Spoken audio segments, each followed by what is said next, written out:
Over the next few days, we'll show you documentation and research and let you be the judge. We'll also dive into many hidden corners of downtown Chattanooga to show you exactly what's underneath your feet. Hinting at what is often called Underground Chattanooga, you can readily spot these architectural oddities downtown. What appears to be archways of windows buried deep below a sidewalk. These are just one of many examples of why Chattanooga residents like Dr. Nicholas Hornerkamp believe these streets were raised. And I think Chattanooga changed vertically and came up higher. But why? And when? Through our research, we learned the flood of 1867 was the largest in the city's recorded history. The devastating effects of the heavy rain caused structural damage to downtown Chattanooga, destroying the military bridge. Many residents in the surrounding area died in the flood. Though not as severe as 1867, Chattanooga experienced heavy flooding throughout its early history. So were flood victims tired of the destruction?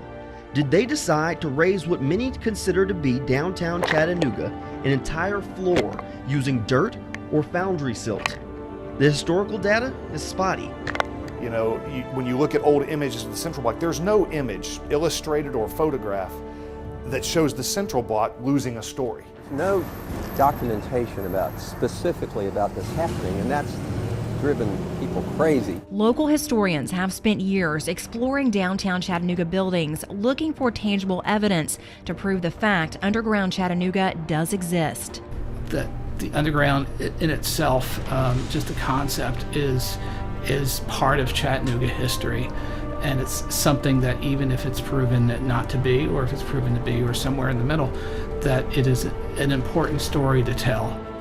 David Moon spends countless hours going through old photographs like this and is skeptical Chattanooga streets were raised one full floor. While others believe underground Chattanooga begins on 6th and 7th Streets and goes all the way to what was one time a railroad on Broad Street. Seems almost impossible to have raised, but cities do that all the time. Look at New York City. Many cities around the United States did raise their buildings in the 1800s using different methods. Hornerkamp, like other historians, believe Chattanooga residents used dirt near the downtown courthouse on Georgia Avenue to raise the streets. While the project would have been a major undertaking, could it be possible? Visually, it's compelling. Dirt can go down a lot easier than it can go up. Some would argue those window arches are just coal chutes. But would a business owner really need that many coal chutes to heat his building? Seems like an excessive amount of coal chutes here and in other areas right around here. Why put in a window that you're never going to use? It just doesn't make any sense. But that is not the only piece missing in this massive puzzle. Questions of underground arches and windows. Tunnels and stone walls leave us digging deeper into underground Chattanooga. Now it's time to show you the visual proof. For years, historians have tried to prove the fact that Chattanooga streets were raised one full floor. Here's what we found in our research. Some, if not most of the buildings on these heavily traveled streets are more than 130 years old. But what's behind these walls may tell a different kind of story. Did these buildings always have basements, or was this old stone and brick at one time a grand entrance with front doors and windows throughout? Jamal Williams and I suit up and dig deeper to find out. Welcome to some of the oldest, most mysterious, and historic basements in downtown Chattanooga. We will show you what exactly is under East 7th, Market, Broad, and Cherry Streets. And while it wasn't always pretty or easy, it's an adventure we won't soon forget. So we're in downtown Chattanooga, right underneath Broad Street, and this wall right here, some even believe this might have been the entrance into underground Chattanooga. We begin with Broad Street in a place very well known in the scenic city, the historic Tivoli Theater. Just a few steps down in an adjacent basement, we learn more about a bizarre basement. Down these stairs, is a room that's used as a tornado shelter. Many of the older buildings here in Chattanooga have archways like this one in their basement that people believe may have been windows prior to the city being raised. Appears to be an old window front. Jason McGlowan is a structural engineer and has been through many of these old buildings most consider underground Chattanooga. He also works in new construction and claims every time he starts a new job in downtown Chattanooga, crews spend hours digging out foundry silt. There would be no reason to put a window underground with the street level being up here unless at one time the street level was down here lower. Throughout our research, we stumbled upon many of these arches. Jason believes they were at one time windows. So you think this could have been the first floor, possibly? I believe at one time several of these buildings that are built like this was the original first floor. Several buildings with basements in downtown Chattanooga all reportedly look similar. From Broad, we head east to 7th Street, where many of these same arches sit below Candace Coffee. You would find this with fine, exterior style brick with windows and doors in it, and then on the other side, a stone wall. Local historian Maury Nicely has also been in the basement of Cadence Coffee House. Until I went into the Cadence Coffee basement, I'd become very sort of suspicious, because when you start looking at the documentary evidence, I've come up with nothing but dead ends. Our investigation continues down Market Street to the Miller Brothers building. Constructed in 1898, the building served as a department store until 1985, now home to office space. But through a small door in the basement, more arches exist, with another stone wall. Could they be coal chutes from the past, or windows? Just a few blocks down the road on Market Street is the Sports Barn and Big River Grill. Both have basements they consider underground Chattanooga. But historians believe what actually lies underneath the Sports Barn and Big River are the old car barns that were at one time used to house horses with underground stables, deliberately constructed underground. Through double basement doors, though, you can see rusted poles, an electrical box, and a gate. Stepping into this part of hidden Chattanooga also shows a metal sheet right underneath 3rd Street with hanging chains. We've been told at one time someone could get all the way to Ross's Landing underneath these busy streets. But why? That's still a mystery. Back up Market Street, our journey takes us to Cherry Street. This building was home to Cooper's office space for decades. Under these old wooden floors, you can see a glimpse into Chattanooga's past. This basement is full of sealed-off archways. We have seen the visual evidence of underground Chattanooga. We have even been told a few stories. A utility crew was digging a big trench right down on Market Street someplace back about 20 years ago, or 30 years ago. And they came across a tree that had been cut off, so the trunk was still there and the roots were into the ground 10 feet down. These eerie stories also lead us to believe underground Chattanooga does exist. But how could a community using dirt or foundry silt raise an entire city one full floor? I think there would be newspaper records. I mean, if we did this massive buildup of the city streets, you'd see newspaper records. You'd probably see, city council records of, a plan to do this. Over the last 50 years, historians have dug through the records, trying to kick up some dust and solve the underground Chattanooga mystery once and for all.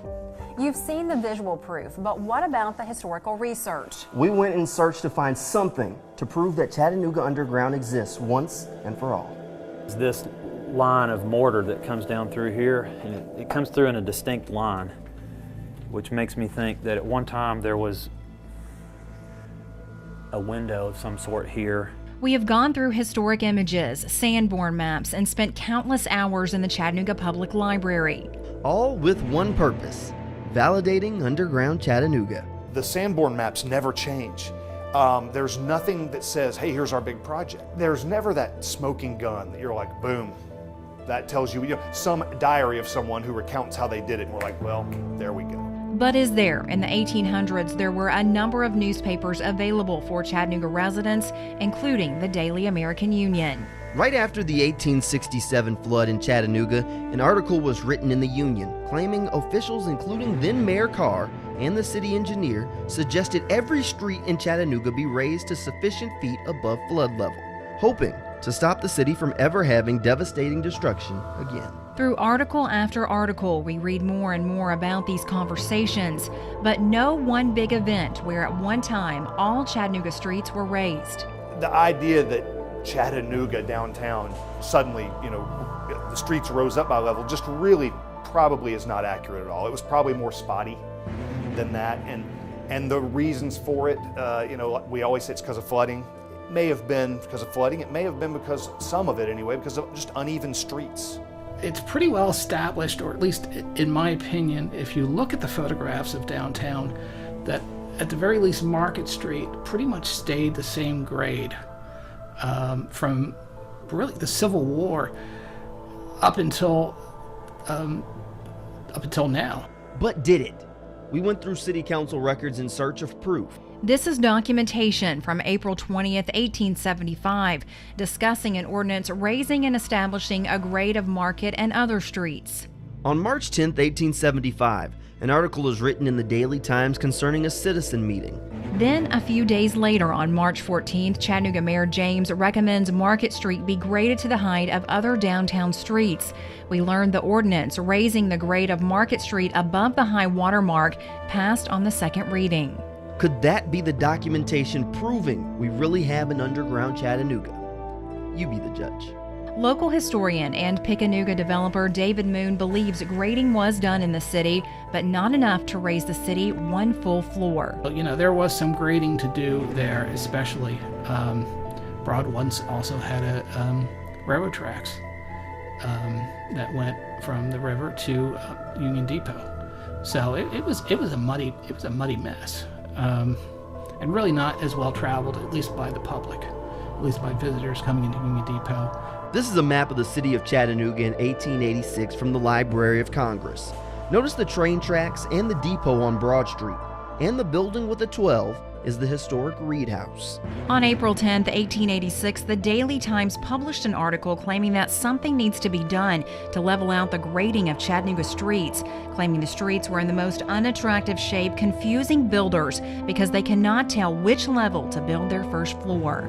By digging up all these old maps and documents, we found that downtown Chattanooga has history and a past under these heavily traveled streets. Good or bad, every brick and piece of rubble has a story. But were these basements at one time the first floor? We may never exactly know. We have to firmly establish that it happened, okay? And the problem for both the pro and the con side is there's not much documentation about anything that happened after 1880. We have been told the Hamilton County Courthouse caught fire in 1910, destroying many documents that might have pointed us in the right direction. And as time marches on, more progress is being made in our historic city. Progress that can also destroy images from the past. In conclusion, we do think that the streets were raised, but just how much? We did all the research and now we're putting it in your hands. Go to our website, WDEF.com, and you be the judge.